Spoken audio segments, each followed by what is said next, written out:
Let's also look at throttling. Now, debounce is something which is basically a delayed response where we're only calling it once, but this might not be useful because if you try applying it to some place, maybe you want a guaranteed result, right? You can apply debouncing to maybe your scroll event. Maybe you go to the bottom of the page, and then when the user stops scrolling, you want to make a network request. But this might not be ideal um, because maybe a user, uh, because a user has to stop scrolling. So if you go to Twitter and you keep scrolling down, there are times that API request happens. So at this point, you can use something called throttling, which guarantees and the callback to be called. It guarantees the callback at every n seconds or n delay or whatever that is.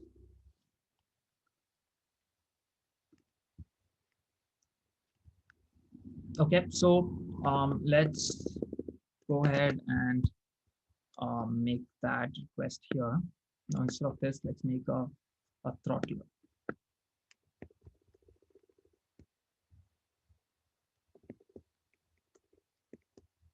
Okay, so let's change all of this.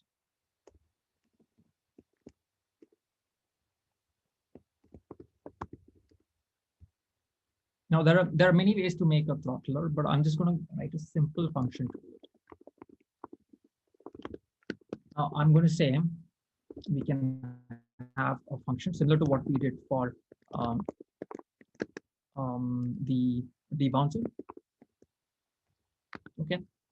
A little different thing with throttling is that I want to know when the last call was made. When we are debouncing, we only wanted to know if the value was still in a debounce state or not. So if a request happened, we would just keep pushing it forward and forward and forward. But with throttling, during the stage, let's say 0 to 7 seconds, this is what we take. And let's say you add a delay of 3 seconds, or the time that you put is 3 seconds. Maybe you want the request to happen at the 0th second. You want to happen it at the 3rd second. You want to happen at the 6th second. And then you want to happen at the 9th second. So this is what you mean by guaranteed calls. So all the network requests that happen between this is going to be ignored. But if someone requests at this point, you will make it. So all the request happens only at these intervals. Okay. So which means I need to know when the last call was made.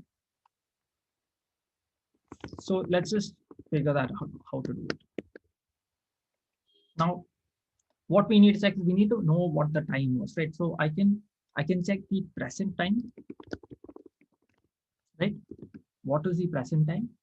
And I can check when the last call time was made. So basically, if I have an if condition, we're saying date dot now, right? The difference of date dot now versus the last call, this should be greater than the time that you defined. If we don't know what last call is yet, we haven't made it. If this is true, then we will update last call to date dot now. And I can invoke the function, and I can pass in all the things that you required. So let's pass this and let's pass arguments there.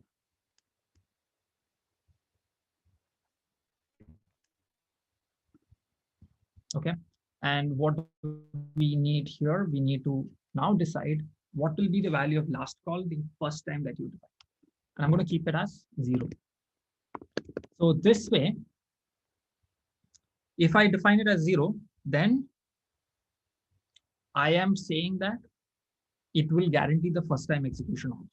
So you can change the way your behavior of your throttler is, but in this way, it will make sure that it will guarantee your first call also, because data now will give you a pretty large value. It is the time number of milliseconds passed from 1970 as such. So you should be able to invoke it the first time. So I'm going to say throttle, and I can say API, make API call. I can say 1000, let's say, for example. Now, if I make this network request, we made some mistake.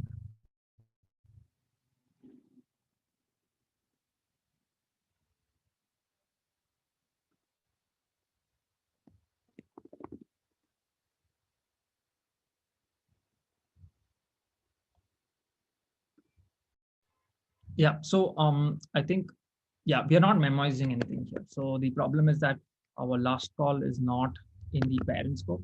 So we're not remembering what the stage or what the previous last call is. We are making it 0 every time. So now I think it should work. So if you can't click on now, you can see that even though I'm clicking it many times, it is only calling it every time. So let's also put a value called let c equals to 0. And let's see how that works. So you can see the number of times I'm actually making the network request, but you can see the time at which it's happening. So you can even put the day dot now minus last call, right? So the first one is large, but you can see that the time is incrementing and you're able to see the progress also. So when the difference is greater than 1000, it will make sure that it will make the network request.